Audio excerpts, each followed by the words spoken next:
on air. There we go. Oh, Okay. Sorry about not making the last committee meeting, everybody. I'll try and be better as cameraman this time. So good. So Walter, as chairman, I think you're supposed to kick off the meeting. yeah, I'm just actually checking. What was our channel for folks watching the Hangout to join for voting and the like? Is that the general channel? That seems the most.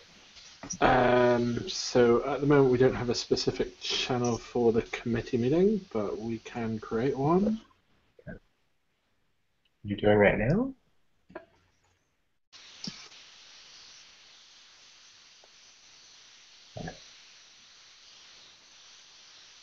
There we go. Okay, woohoo! Okay, awesome. So, now can we?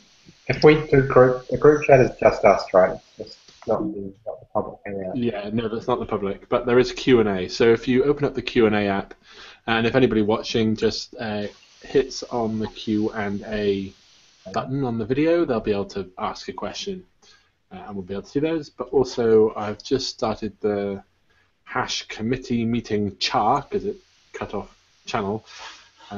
So I'll rename that to committee meeting. Hold on. Settings. Rename this channel. There we go. Committee meeting. So there's a committee meeting channel in Slack that anybody can join, and I'll put that into general, and people can chat.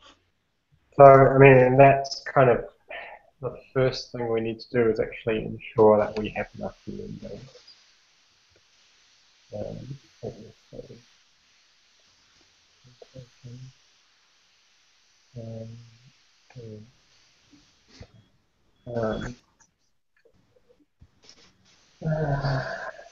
Okay, let me just check. Majority vote. And what is a quorum? Let's go back. Half the committee is present.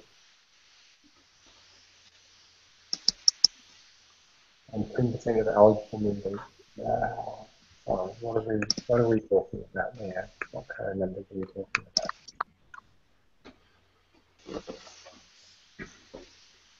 Do you want to sit a bit closer to your mic? You're a bit mumbly. So. Yeah. Okay. So 10% of our members. That's committee meeting and committee meeting. How are these different? They're very similar. I think Owen and Jen have both created a very similar channel with the same name. Oh, okay. How have I done that? Oh no, the name. Oh, did I have a typo in mine? They look really similar. The alignment is off. Oh no, Owen's has two T's. That's one T. Oh, which one's right? Well, the one that's in general is my one. Okay, I can remove one. Sorry, I put mine in general. But... Yeah, no, the one that you put in general is my one though. Okay. Okay, cool. I'll just delete my channel. Sorry. No, it's my fault as well. Archive channel. There we go. Okay, that one's gone. Cool. Sorry about that. It's a difficult word to spell. Okay, so we're in the committee meeting channel. Can I just, a little bit of housekeeping, if you're not talking, make sure you mute your microphones, and I'll be kind of trying to keep a sane video feed so it doesn't keep chopping to whoever's talking. So if you do want the floor, just say something so that I know to put the video on mute.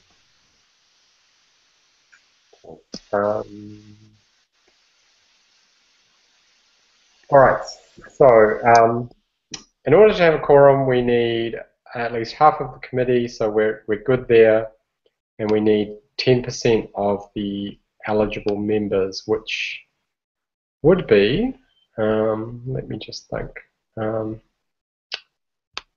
how many do we have? We don't need committee meetings. We don't need members for committee meetings. That's just for the AGM. Okay, good. Well, even better. Okay, so we're all good to go in terms of having a quorum. Okay, and there are, at least by my count, there are 4 issues tagged to the milestone for today's meeting, and they're all quite financial. So what about that issue 23? Because we did, well, I guess we're okay because in the previous meeting we said we needed to announce this rule change 28 days ahead. We've done that. So perhaps we should, assuming that we're good to go with that, we should discuss that first, because that's sort of the most procedural and sort of it comes from the previous meeting that we had. So that's issue 23. Move financial year change over to the 1st of April, and that just makes it easier for accounting. So that was a change to our rules, which is why we needed to announce 28 days before. So I believe this is going to cost us money. Is that right, Owen? A change to the rules costs?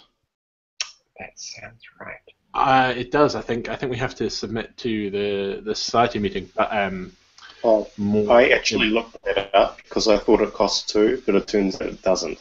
So maybe that's changed recently. I don't know, but according to the site, it does not cost. Okay. From another point of view, though, our returns, in terms of what we've been budgeting on a financial year, obviously the returns all come in on the 1st of April, so our budget as at the AGM would have had expenses that actually aren't accurate or aren't reflected as of when we pay them. So because of the fact that we want to make profit, or well, we don't want to make profit, so at the point of the AGM we might have been making a profit, but we want to get to the reporting date without having made a profit, if that makes any sense to anybody whatsoever. I'm not sure I said that right. Yeah, I got it. So do you mean the previous reporting date or the proposed change reporting date? So the proposed change reporting date will mean that we're in line with when we actually pay tax to the government. So for income tax purposes, it means that our reporting date is correct. It does mean that our previous AGM, while we reported a certain budget, that might not actually be reflected in what we actually end up paying in terms of tax, because it all wraps up slightly differently because of the different dates between reporting date versus the actual close of our financial year.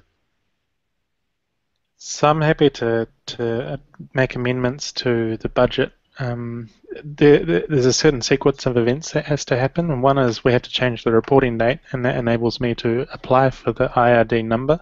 And then once we have the IRD number, I can fill out the form that's our return. And then with that filled out, I can quickly shoot an email around to the committee and get final sign-off of what we're paying. And then with that, I'll also adjust the budget if any changes need to happen, if that sounds good.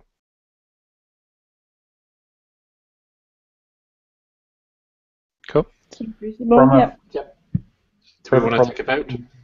Sorry, Owen, you would know this, I guess. From a procedural point of view, does that mean we have to re-ratify the budget, or? I think if we change the budget based on a new financial year, we'll probably just have to publish it for the membership. I don't think it matters that we are retargeting the budget, because the budget will be the same. It's just our payment dates will be different. So as long as the budget doesn't materially change in terms of how much we're spending over that period of time, then we should be fine. And it should all come out in the wash, as it were. So I don't believe so, but we should be publishing that as a budget change in light of that. So I'd just like to clarify about changing the rules. Although for a committee meeting we don't need members, for changing the rules we do need members to vote on it. Which means we can't do it now. should we? Okay, but we should be able to put this out to a standard vote, shouldn't we? So we can put out an email, Yes. email to our membership and say, these are the proposed changes. Please respond with any nay. And if you do not respond, then we expect that to be affirmative, that you're happy with the change. And is that again another 28 days that we need to do that, or because we've given advance notice of that our time frame not normally restricted?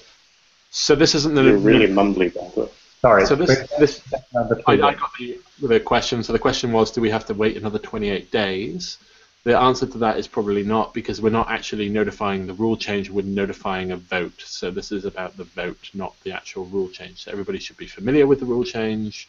We've published it enough. We've had it up on the society meetings for a while. So in terms of kind of leeway for the rules, then we're actually just doing a vote. This isn't a notification. I think that's different how we end the rules, because it says we can alter or replace the rules at a society meeting.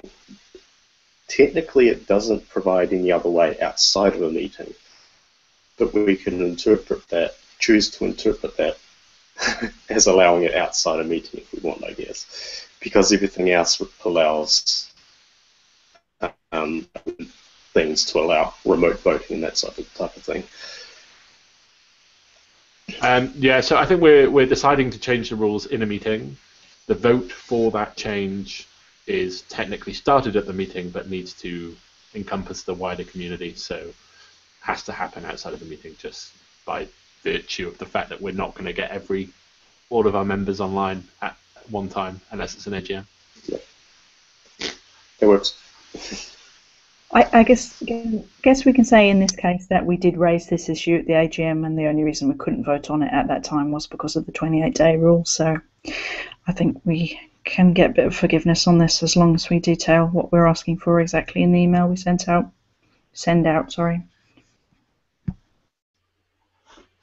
Yep, it sounds like everybody's kind of in agreement. So do we want to take an official vote? I'm just double checking those rules. So at least 14 days. So 24, section 24, part 3, at least 14 days before the general meeting at which any rule change is to be considered. The Secretary shall give to all members written notice of the proposed motion. When a rule change is approved by a general meeting, no rule change should take effect until the Secretary has filed the changes with the Registrar of Incorporated Societies. Did we hit the second of those dates? Did we hit the 14 days? We might not have.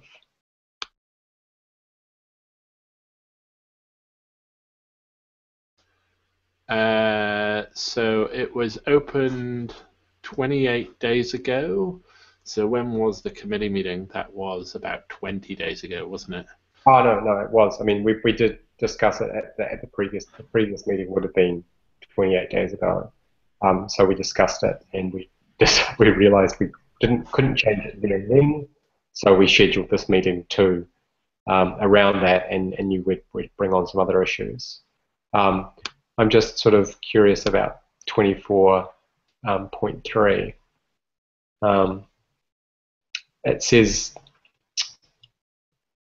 the Secretary shall give to all members written notice of the proposed motion, which we could claim is the case via issues, but you know that seems murky. Sorry, Craig.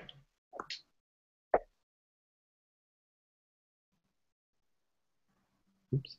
Can you say that again? Did you say something, Craig? Sorry, does the meetings, like the transcript of the meeting, would that count as publicized?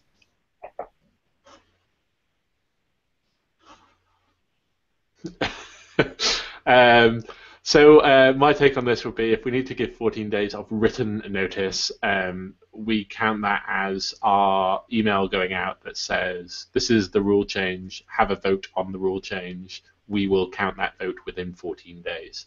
So if you do not reply in a negative within 14 days, then that vote will pass. And I don't think anybody's going to have any any issues with that. I think we've given enough notice now. We've had 2 meetings talking about it. At the end of the day, we have to be able to get rule changes through. Otherwise, we end up kind of stymied by our own rules, as it were.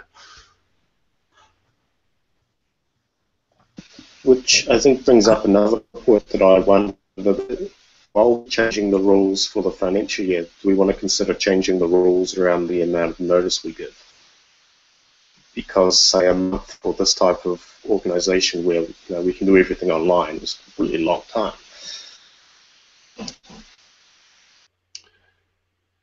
So my gut feel is the reason why we got stymied by the rules is that we didn't know what we were doing. We haven't done it before.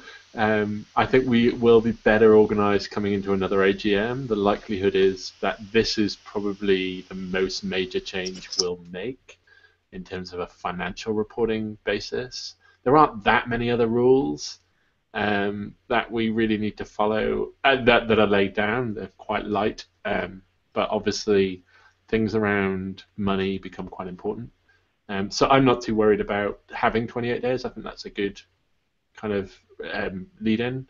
We just weren't organised this year.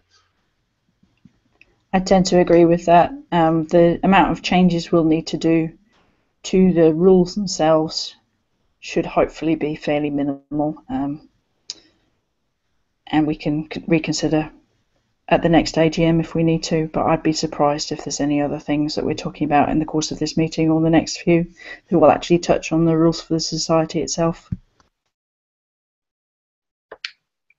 Yeah, I mean, I sort of think if it becomes an issue, we deal with it then, but until then, then I mean, I guess arguably it makes changing this rule simpler because it's not this, what are you guys doing? Well, maybe people will think that based on past evidence, but yeah. Personally, I'm easy either way. Okay, so let's propose that we put this vote out to the membership, and we expect a call on this within in 14 days. The email needs to say that if you do not reply, we take that as a positive. That's probably one of the most important things because a lot of people just won't bother replying. But generally, if you feel strongly, you'll reply. And we need a 10%. Well, we probably have what's the quorum for the AGM? Did you say it was 10% of membership, wasn't it? I'll just check that.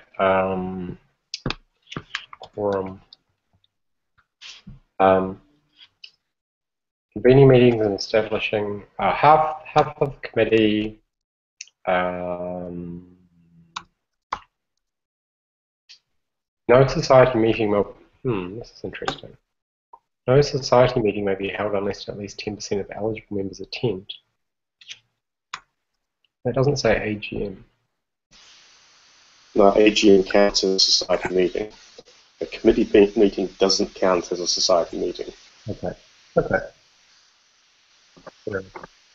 Yeah, so 10%. Okay, that's a relatively low bar, so we should hit it, but we need to make sure that goes out. And if there are any responses to that email, like saying no, we need to make sure that gets publicized around so people have enough time to discuss what somebody's having. Point them at the issue on JavaScript NZ. If you do have a negative comment or a reason why you don't agree with the change, sorry, I shouldn't say negative, then by posting it there, then you are also kind of casting your vote, as it were. We have, including sponsors, like we've had 30 segment voices paid, so we had 10% of four people. Well, that 10% is a quorum. That's only the minimum to be able to have a meeting. That isn't the minimum to be able to pass a vote, which is based on the majority of those present, which is the majority of the quorum. Well, I think we take that majority of those present being the majority of the membership then, if we're emailing the entire membership base. Yes.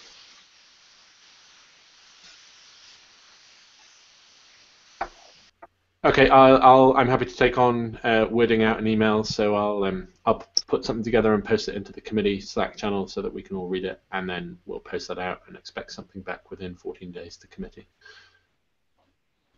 And I've got MailChimp set up so that goes out to all members. Okay. I want to. That's down there. This is kind of interesting. Oh, you did 6. Yeah. So 6 and 30 are kind of related. So I'd kind of like to talk about 29, which is, can Chicha.js have funding to fly an Ember speaker from Wellington for a meetup? Now, So that's resolved itself. it has? Yeah.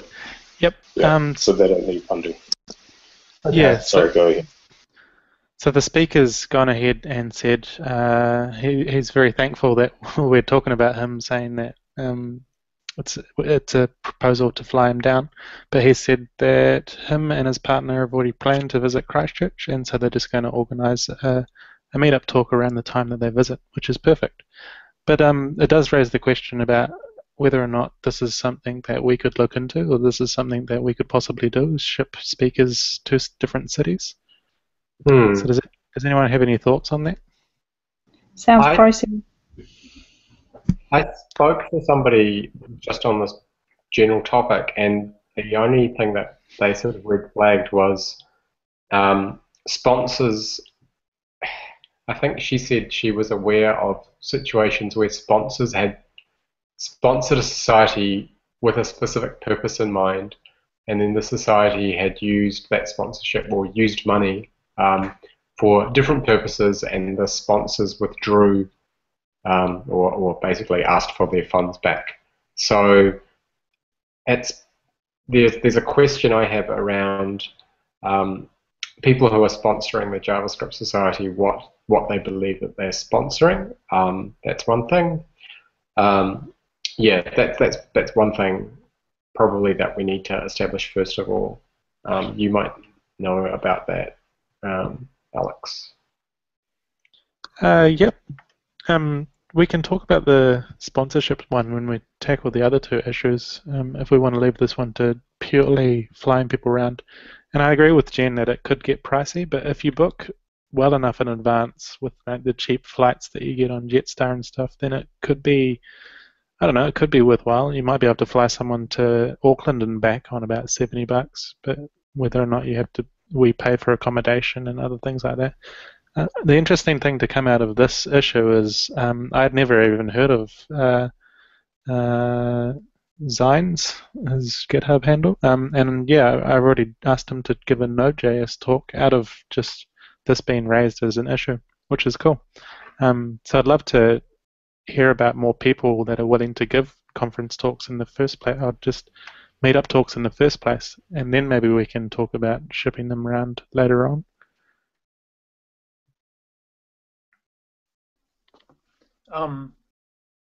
Just something that I was going to say. I'd be for shipping people around, especially if they're coming from overseas. For instance, when Substack came in for WDCNZ, I think moving him around the country, or kind of like while he was here for talks, would have been pretty cool, because I really enjoyed his talk, and I think it would be quite cool because he's not here like all the time. But if you're a New Zealander and you're here all the time, it kind of I don't know, seems like a bit of a waste. It's just kind of my thought on it.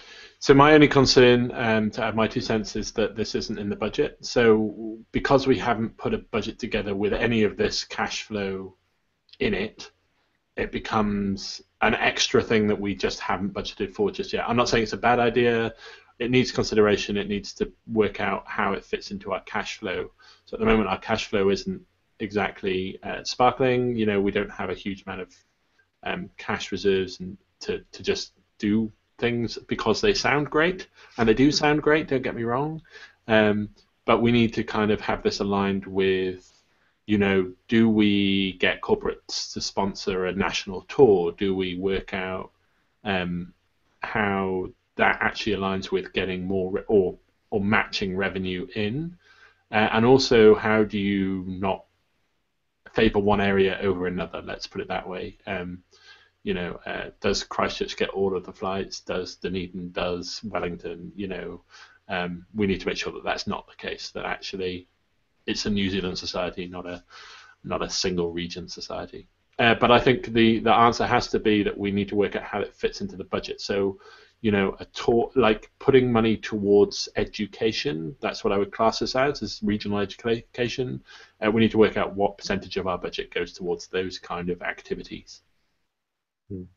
I guess if we change the reporting date, there's also a benefit that we can arguably say we can consider this after April, right?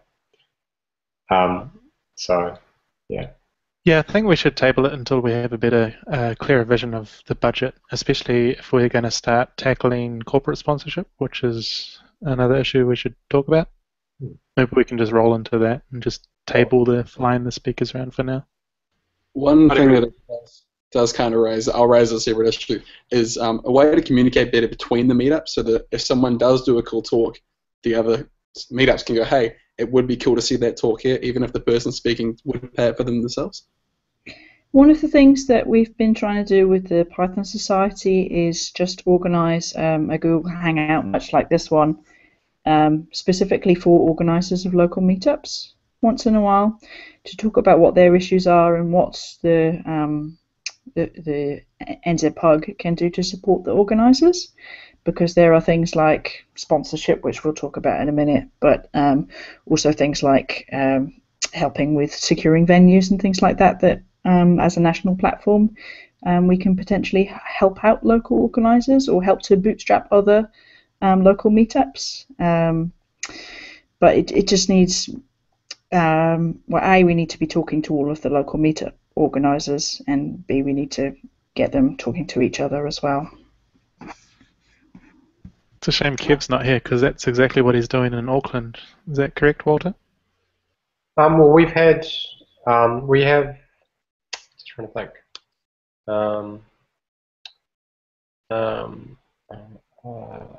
Marcus, who's in the meeting, who's watching the meeting. We've had an IRL meeting, and then we've had a couple of other conversations, but I can't remember if it was on Slack or Gitter now. So yeah, there have been some discussions. Mainly, the main thing was just to sort of get together amongst organisers to say, and say what are the issues that you're facing, and those were basically venues and money. Getting speakers and so on wasn't an issue, but then we were talking about different meetups with sort of slightly different interests. Whereas, having meetups of the same interest in a different centre, there's perhaps more scope for saying, here's a really good presentation on this topic. Yeah. I mean, sure. I mean, we can definitely do provide a place for that sort of conversation to happen. We do have in the Slack. We've got. Let's see. We have Christchurch JS, Wellington. Yeah, so we do have channels for various local JavaScript meetups. So yeah, we can do that or figure out better ways of doing that. So I've just posted in the Slack channel that maybe we ought to select somebody to be the user group liaison. So there's this idea that Alex is in charge of budget at a nominal level. Budgets come out of his office. Somebody needs to be making the case for what the user groups actually want out of our budget, and also talking to all the user group leaders, and also somebody that those user group leaders can go and not pester, but email or talk to say, we've got this idea. We'd love to know if it's something that JavaScript New Zealand would support, and then he can, or she, or they can go and talk directly to Alex and see how that fits into the budget, etc. It's kind of just electing somebody nominally to be that port of call, that point of contact. If Kevin is already doing that work, it sounds like maybe something he's already cares about, and we should make sure that we give him the option before we elect somebody specifically to do that. Yep, that sounds reasonable. Obviously, we don't want to elect him without him being present, but we should obviously discuss it with him. If he's already doing the role, maybe he just wants to kind of fulfill it on behalf of the JavaScript New Zealand Society. No, that's what happens if you don't turn up to the meeting. You get elected to do things. Yeah, all in favour of Kev doing it. Done. But the main point of that is that we're getting a lot of ideas from user group leaders. We need some way to collate those ideas and then put through what's actually important, and also to filter. One person asking for speakers is not necessarily a nationwide need. There probably is more of a nationwide need for money and for venues, but not to say that there isn't a need for speakers, but there might just be in very specific regions, in which case we can do more targeted help for those regions. Could we also just start up a Slack channel on speakers or something around that where people can say, hey, I've got a talk and I'm keen on giving it to meetup groups or conferences? That might be a nice way to start it off. Yep, totally. That sounds like a great idea. Perfect. So in closing for issue 29, I think our answer has to be, well, obviously they've already supported it, but we should probably make a note and close that issue that at the moment is outside of our budgetary scope to support speaker flights, but that we are looking into ways of supporting user groups, and we're looking into doing these things.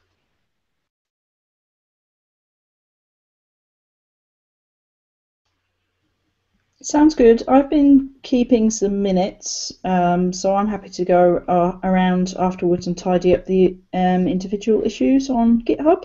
And I expect we probably want to email out the minutes to everybody as well. Okay, great. Thank you. Yeah, actually, that's a good question. Do we want to email the minutes to all the members of the society? I presume that we do. But I think the best approach for the minutes is probably just to keep them with the videos. So if you email them to me, or I can create you as an admin on the JavaScript New Zealand page, we can post them up with the video. Sounds good. At the moment, I have all the minutes up on the GitHub, which committee meetings and AGM and everything. So we can put it up there and then link to them. So it's all in the central place. There we go. That's the answer. Nice.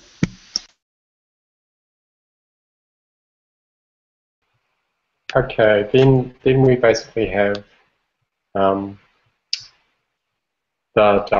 006 and number 30, which is, so 30 is, are we open to accepting sponsorship from corporates? Are we happy with the tax that comes with this? If we are happy with it, what do they get out of it? Will the money from each sponsor go to specific things? Or until the kitty likes? So I think the tax question has become a bit of confusion. So the issue with tax is around membership. So corporate members attract tax, and nominal members do not attract tax. However, donations and sponsorship always attract tax. So we're not going to get a different taxation rate based on the fact whether that donation comes from a corporate versus an individual. It's still donations received. It's still taxable. We're not a charity, as is pointed out in number 6, so we don't get tax-free status. However, membership from individuals. So I think the question for number 30 was I'm probably reading into it more.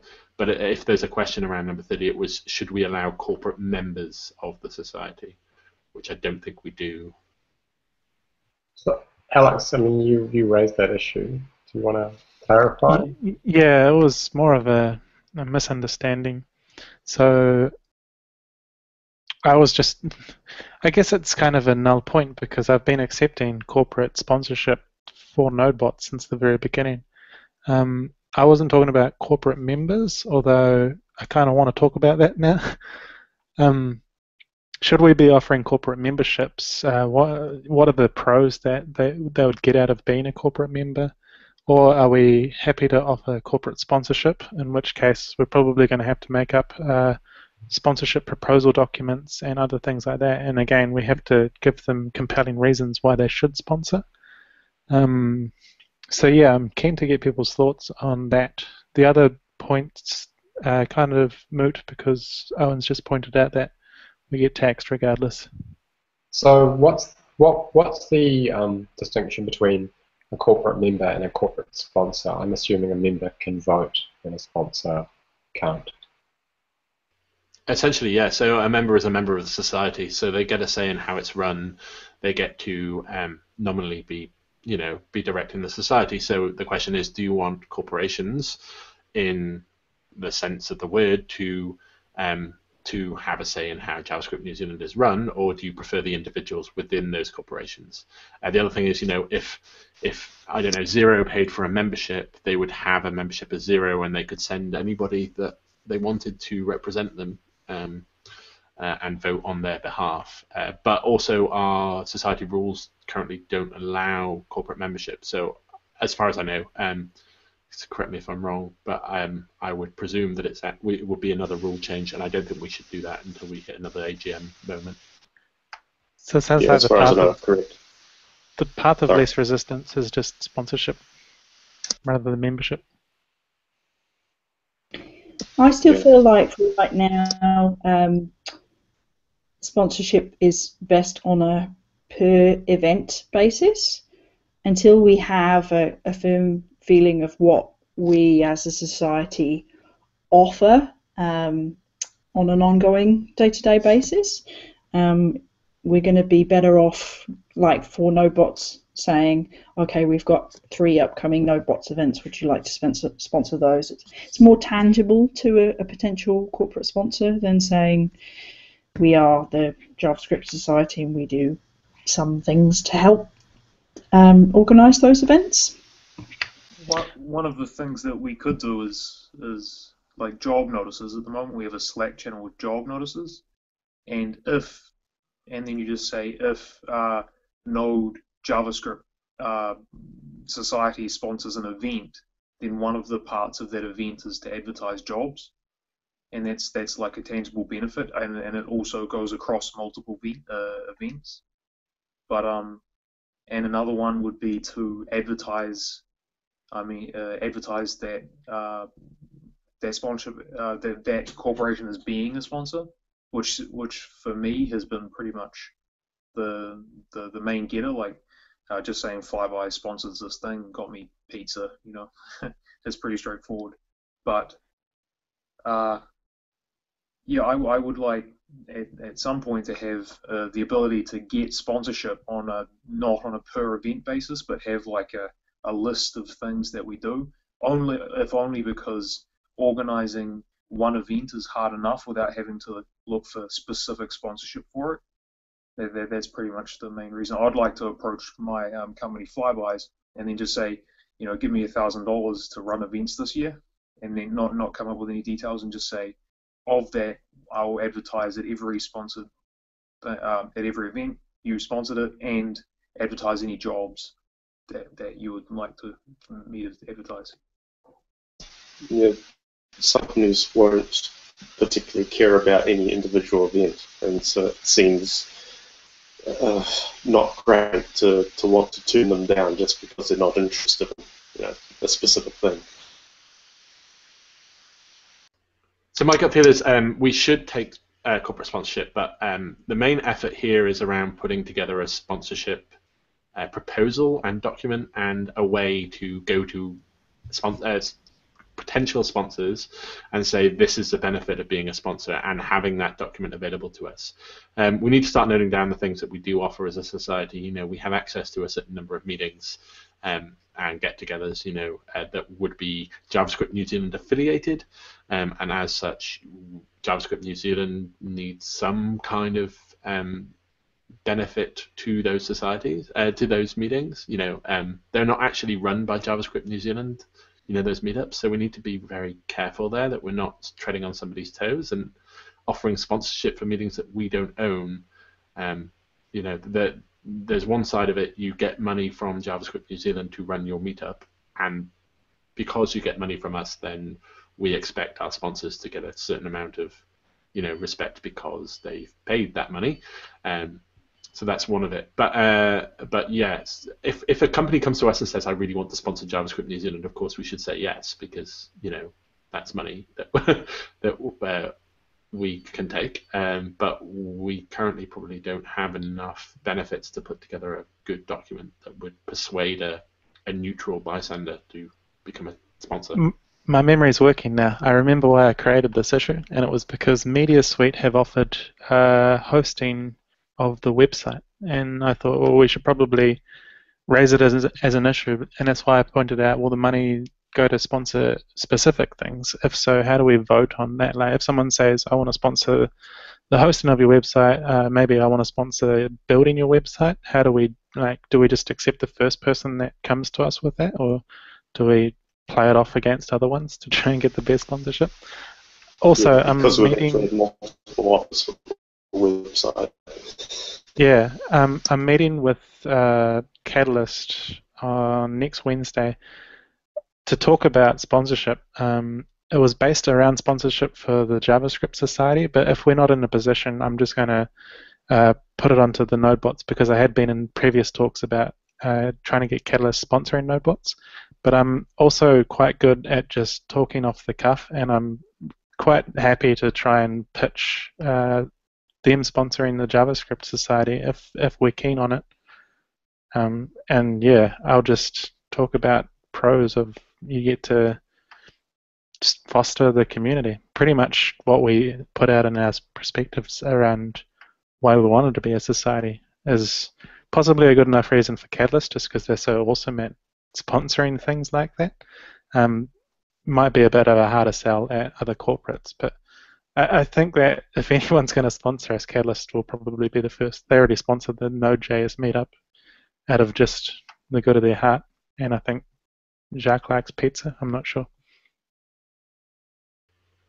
So I think monetary sponsorships are great. We generally, I think we're all intelligent enough, or at least, it should go through Alex yourself. You should be vetting sponsors. And if you have any questions about a sponsor, then it needs to come back to the committee in terms of, do they match our raison d'etre? We don't want to get a sponsor that hates JavaScript or something. The in-kind sponsorship stuff is a bit more hazy. We need to work out, that's specifically around hosting, so we need to work out what we want from a hosting sponsor. And we also need to make sure that they're not just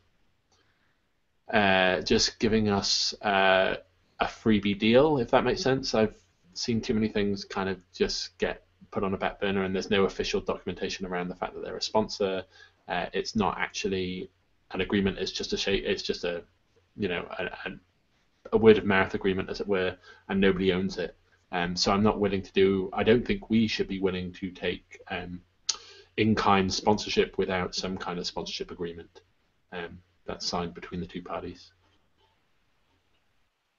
That can be a pretty simple agreement, though, for the case of the website. All it has to be is we agree to have the name of your company and a link to you in the footer of the website with a thank you for hosting us. That's all it needs to be. But I agree that having that in writing is important. Yeah, it's more the other kind. If the site goes, it was like if the site goes down, we expect to be able to have support. We expect to be a commercial customer. Just because it's sponsorship doesn't mean that we're not a customer. You are paying by way of sponsorship. Gotcha. I was going to say there's some trickiness around there if the sponsorship.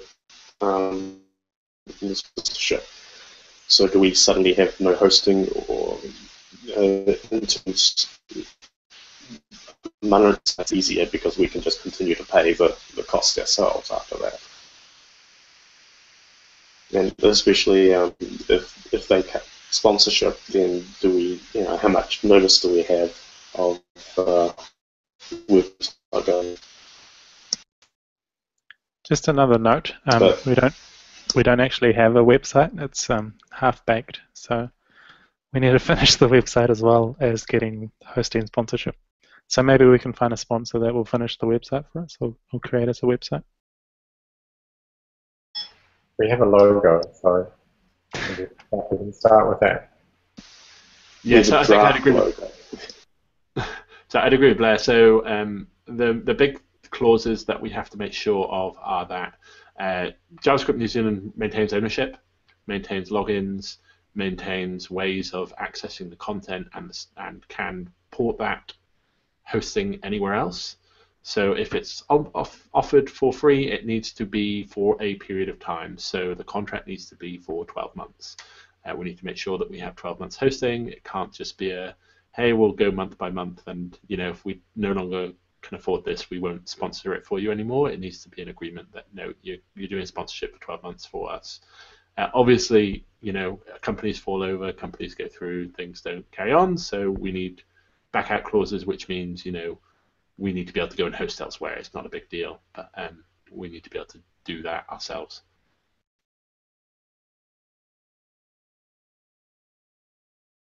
So I think in answer to kind of corporate sponsorships, they need to come through you, Alex. You need to vet them and present them to the committee, and we can vote just in the Slack channel, relatively straightforwardly. But we need some contractual documents with any sponsor that we have. And at the moment, our only offering is around brand awareness and messaging at certain user groups, but they're few and far between. And general support of the community. Does everybody agree with that? Yeah, I just have one question. Are you thinking of one of these documents being similar to like a conference where we have like gold sponsors, platinum sponsors, silver sponsors, and such, or is everyone's thinking like a different, that you just have like one layer of sponsors and then they get everything? Or is this like a pay per? It depends how we form the proposal, and I guess what I'd like to see is a bunch of ideas thrown around about what we can offer them, other than the things that Owen's just said. So I'm more than happy to build the proposal. I've already got a template proposal that I've been using for NodeBots that I can share on the Slack channel, that everyone can have a look at it. But it'll just be around changing it to suit the JavaScript Society sponsoring it directly, and I do have the multiple tiers because I found that sometimes startups would like to sponsor, but they don't have the cash flow of someone, say like Xero or TradeMe. So it's good having those tiers where everyone can pitch in and help. Either that, or we can just have nothing. You just generally offer what you want. But I've found that people don't like committing to things when they can't just pick a category. If we're doing ongoing sponsorship, the one thing that we do have to get really clear, though, is what they're getting in return. Because the scenario we could end up in is we've taken sponsorship from various companies, and later we decide to run an event that takes more than that we need to go out for a further round of funding. We don't want our current sponsors to be in a situation where they feel like either they're not getting like that. What am I trying to say? I'm trying to say that if we need to go out for further funding, that they don't feel like they have given us money and they should be on the sponsors list because they've done that in the past. There has to be an expectation of the limits of the use of the money that they're providing. So if we bring in the same thing as what Owen said of the 12 months kind of contractual agreement for a sponsorship, we could possibly say that we're happy to show your logo at things or do these things for 12 months, and in which case... Yeah. But also, sorry. Cards on the table, though, right? What I'm thinking of is my thing that I keep on mentioning, which is potential future JavaScript event. That will require significant funding, right? We will have to go out for specific funding for an event like that. And if we are not careful in the way that we would ongoing stuff right now, we'll end up in a situation where we make all of the people that we have that funding agreement with very unhappy, about the limitations of what their money does and doesn't cover in terms of where their logo gets used and that sort of thing. I got you now. So, So specific events are in the sponsorship agreement. You are sponsoring these events and no others. Any extra events are on a case-by-case basis. We might have another user group who joins a group, in which case, okay, we'll throw your logo at them. But if we do have some bigger events, then obviously they wouldn't be included. But so we need to be very specific about which events you get mentioned at, why those events and not any others, etc., etc. I mean, I'm guessing here, but I'd imagine like if we did do a sort of a Camp.js style event, then we would probably pitch it as organized by or presented by or something JavaScript NZ, but not necessarily, so we would probably have to form a group of people who were working on that, and that wouldn't necessarily be, the core of the society, even just from a financial point of view. We probably want that to be a separate entity, right? So this is then the next question, or kind of like from that. What is the difference between an event organized by the society and a society-sponsored event? Like at the moment, Node.js Wellington is currently a sponsored event, I suppose, even though we're not really taking any money yet, as far as I know from Alex. But when does that line cross? Like at what point do I go on the meetup and then secede the organizership to some society meetup or society user? So I think we have regular events. So they are things that happen. They'll happen monthly. They'll always be part of our society. They are organized by society members. They tend to be very affiliated with the society.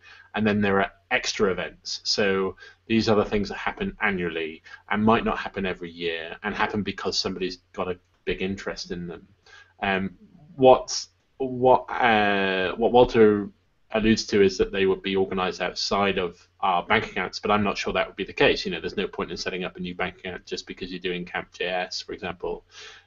We should offer our facilities, but we need to make sure just in black and white that as a sponsor you are sponsoring these things, and this is your gain, this is your value, and you cannot expect things outside. If you do, hey, it's bonus. If we add another user group into the list, hey, that's a bonus, but you shouldn't be expected. And by having it written down, then you're not going to have somebody coming back and arguing with you later on, essentially, and you having to add a logo to something that you didn't really want to. So I've taken notes of all of those things. They're awesome. What I think we should do is possibly just prepare a very skeleton proposal document containing things like exclusion of particular events, regular events versus extra events, all of those things we just talked about. And then from the skeleton document, we can start expanding on it with things that we can offer and the multiple tiers. We can discuss what levels of sponsorship we can agree, if everyone's happy with that approach. Yeah, that sounds great. Do you want to send it? Well, I guess you'll share it with everybody, but I can share some of my WDC collateral with you as well. And Perfect. I can also share some of the Kiwi PyCon stuff as well. So yeah, circulate it around and we'll have a look. Also, just as a side note, Alex, obviously if you're going to be talking to Catalyst, come and have a chat to me first, because I work there, so I know all the right people to talk to. Cool. Ed's introduced me to someone from Christchurch. Briefly forgotten the name. Stephen Judd? Yes. And he's flying in on Wednesday, and so I work around the corner from you, so I just told him to meet me at the hangar. Yeah, very good. Perfect. Just one other thought I had quick. So TradeMe has already sponsored NodeBots. If I was to go to whoever and suggest they sponsor the organization as an entity, is there anything in particular that is separate between those two that I can kind of say, or is it you have sponsored NodeBots, by proxy you sponsor the society as well, and therefore can't sponsor again or won't sponsor again? It's a tricky one. Nodebots has been kept quite distinct from the society. Like I say to everyone that it's run under the umbrella society itself, but the sponsorship is completely decoupled from sponsorship of the society. So directly sponsoring Nodebots doesn't mean that you're sponsoring the society. It just means that you're sponsoring Nodebots, which is an organization within the society. I don't know what other people think about that model. So I think that's fine at the moment. I think we'll probably revisit that depending on if we get any kind of traction with sponsoring the society as a whole. You know, by including Nodebots into sponsorship of the society, you can technically ask for a bit more for sponsorship, because it's a bit more of a visible event. And we might get better traction by, instead of approaching companies for 2 different sponsorships but asking for one bigger sponsorship, we might actually get people more willing to sign off on the dollars. But I think for this year, you just want to keep those separate as possible. You know, the money that's come in for Nodebots has been earmarked for Nodebots, and people have given you that money to do Nodebots. So keep that money to fund your events and your equipment. And I think you will revisit it after April. Another thing to address, and Graham raised this before. Oh, sorry, you go, Craig. So you finish. Sorry, it's just possibly almost been about a year anyway. Yeah, I could hit up Simon again. Has he got more money? Never, probably, maybe. So that there's an interesting point. Is there a list of people to hit up at different companies for sponsorship? Like, is that like that is, you know, like Rolodex? I think it's in everyone's head. You know the right people. Yeah, it's Yeah. just because Get you know, it, Dave. party members move in and out, and at the same time, you know, you need to write down when they sponsored, so that in 12 months' time you can go back to them. No, I think that second form of it's probably less scary to those people than the first form of it, which is just to ask these people for money. So the sponsorships, each sponsorship I invoice out in Xero, so you can see exactly when they got the invoice, when they paid it, and we can do follow-ups like, hey, you gave $2,000 last year. This time, maybe you'd be willing to give another $2,000. Probably the important part of that is you need to have a good document that says what you spent that money on and what value they got out of it. So at the moment, we probably don't have that kind of, hey, this is what your money went towards, and you know, you should feel really good about that money, so give us that money again. So until we've started gathering that kind of information, you know, how many people went to Nodebots, how many people saw your brand, how many people enjoyed them, what kind of feedback did you get? Those are the kind of things that you'll have to be able to put in the document to get more money. So I have been doing that informally via emails. Like I normally send out an email after an event saying, hey, here's what's happened, here's some high quality photos that you can use on collateral, here's how many people were amazed. But it's been relatively informal, like just a quick fire it off email.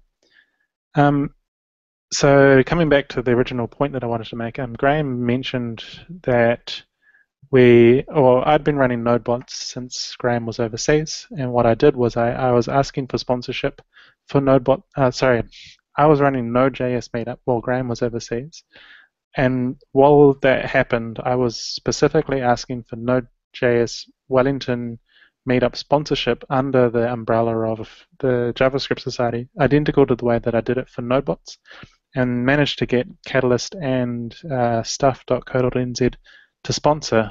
So that money's in the kitty, it's in the budget, it's all been allocated. But it was just an experiment. The things I found out were the companies were much more willing to sponsor, that it was not just my personal bank account, it was an incorporated society that had a legitimate society. And the dumb thing about it is it's unmaintainable at any scale whatsoever. It just would be terrible to maintain all of these different kitties inside a single bank account.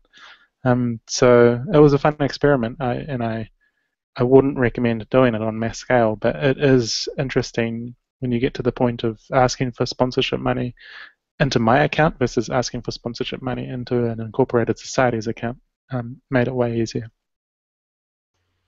But I think that does raise the interesting idea of scaling that information, is that actually if we have a base of sponsors, there is money going into the kitty. There is the point that they should be sponsoring X number of meetings, and those meetings should be able to draw out of that central pool, as it were. You don't want each individual meetup to be collecting their own money through sponsorship of JavaScript New Zealand. They should be collecting JavaScript New Zealand money, and then we should be allotting that money out to the groups. So, if Node.js Wellington happened to raise more than Node.js Christchurch, they'd still get their fair share of the money. It wouldn't matter who raised the more money, if that makes sense. I think that's the right way to model it. Yeah, that brings up the next question. That brings up my previous question then, because at some point the society might give money to events that aren't under the society, so they might raise their own money as well and come to us kind of for sponsorship. I'm not sure about Wellington JS, if we have anyone here, if Matt or Vim are in the group, but are they kind of under the society, because I assume they get their own sponsorship, and if we sponsored them as well as being good for the community, we can't necessarily tell them to give us money back if they raise money. I've talked to Vim about this before, and I pretty much left it as we're thinking about how to do it in the society, and it's a tricky thing. But the problem with that is Wellington JS is a much more expensive meetup than a Node.js meetup, purely because they have about 80 people attend an event.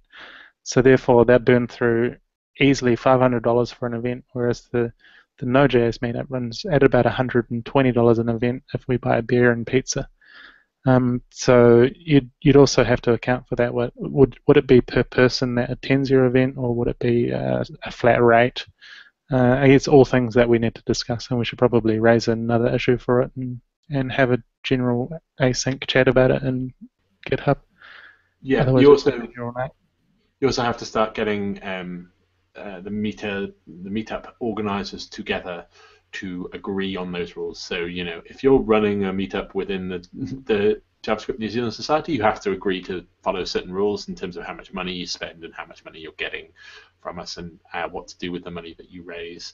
But in the other side of it, then we'll also have a central sponsorship campaign and a way of getting more money in, and having national sponsors as opposed to just having Wellington sponsors, because a lot of companies are national and want to actually sponsor things that are happening in New Zealand, not in Wellington or Christchurch or Auckland. It's more valuable to them. It's probably a discussion for the next meeting or a separate issue, but I would like to mention at this point that the one really good thing that sponsors love to bits is having their logos on videos. So if we are further down the line able to offer support to local meetups in terms of providing them audiovisual equipment for doing recording and getting those up onto YouTube with sponsors' logos in front, that's gold as far as the sponsor is concerned. I've started doing that actually for the Node.js meetup. I'll create a ticket about it because it's just been a nightmare. I need proper gear. I tried doing it in two different things at the same time, and they're both terrible. So hopefully I can use the sound from one and the video from the other to make some reasonable thing. But yeah. But funnily enough, this is something that we've been exploring with the Python Society, and I have got some recommendations for specific gear if we do have a little bit of money to invest. So perhaps I'll flick up some links and we can chat about that on the committee Slack. Perfect. We have a decent setup at TradeMe that we use for sharing all company meetings and stuff like that. And we've been approached by the Angular meetup to do a meeting at TradeMe. So we can possibly try it with that and see how that goes as well. Cool. Okay, well, I think those are discussions for outside of the meeting, so we can take those back to the Slack channel and work on them. in terms of company sponsorship, so that was the direct issue that we were talking about. So Alex, you're going to put something together, a skeleton of something together, and then share it with the rest of us, and we'll all comment on it. Essentially, I think that's what we got to. Yep.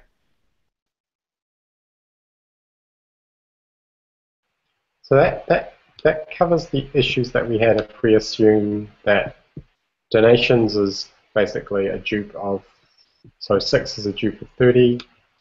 We have a resolution for 30. We need to add a note to 29 just to say, this is sort of outside of the kind of our current scope. And then we need to, shall we assign that financial year changeover issue to you, Owen, just for the wording? Just a minor note, I think issue 6 was created because an individual offered to donate money. Is that correct, Blair?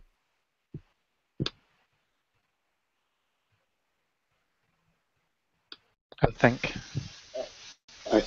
so. I think I was sort of thinking of covering both on that, but I had just been thinking that we haven't covered personal donations yet, which we have that office for.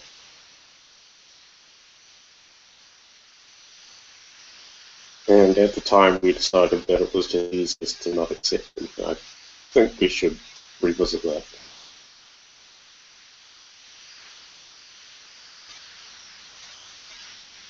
Yeah, I mean, we can probably write something into a sponsorship agreement that, or, we can have some ideas of what a personal sponsorship actually looks like.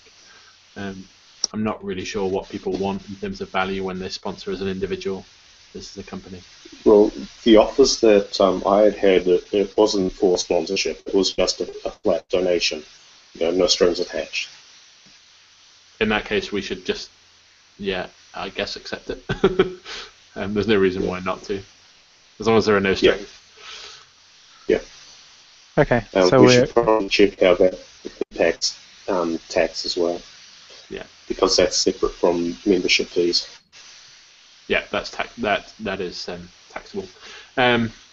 We also, there was another issue that didn't get into the meeting, but probably should have, was the anti-harassment policy that was supposed to be put in for the committee meeting, but never was. Yeah, I have a draft of that. I think that's on the pull request for in the GitHub. So yeah, I think we can do that just async. If everyone wants to read through that in the society documentation repo, add any comments and such forth, and we don't need a membership vote to put that through. In fact, I think we should explicitly not have a membership vote to put that through, because I think it's something that we need regardless. Yeah, I'd agree. I think people can comment on the harassment policy as it stands. I think if you go through, the normal 14 days without any comments, then you could accept the pull request, as it were. But we are assuming that will go through unless somebody has a comment on it.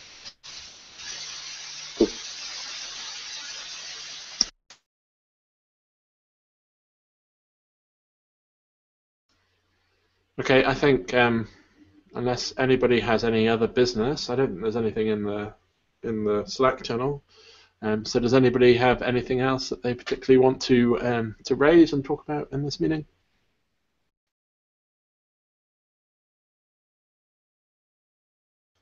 Nope. No, in that case, we'll schedule another committee meeting for I guess the end of next month. So we'll try and make it monthly, and if if there's nothing to talk about, that's fine. We'll make it quick, but it's probably good to keep a cadence of monthly meetings and keep some momentum going. So thanks everybody for showing up. Jim, did you suggest having it a bit more often than that? No, monthly is great. I think originally we had suggested like twice a year or once a quarter or something, but I think just to keep momentum, monthly is perfect. Yeah. If we do have other things that need to be taken care of, so like the website stuff, we should be forming subcommittees. So we should be forming people together to actually get the website done, get the website up and online. We'll talk about that in the Slack channel. But those things can have meetings outside of the committee meeting. It's not such a big deal to go and decide stuff just because the committee aren't together. Just want to make sure everybody's aware of that. And with that note, I had one of those for NodeBots last night, and I'll be writing some meeting notes on it to check in the general channel sometime soon. And I think, for some things that do require committee vote, I think we should be able to just vote on it in just Slack or GitHub as well. We don't need a video meeting per se for a lot of stuff. Yep. Okay, so if nobody's got anything else to add, I'll let you all get on with your evenings. And I'll schedule a doodle for the end of next month so we can all work out when we're all available again. So thanks very much for taking the time. Perfect. Thank you all. Thanks, everybody. Good night.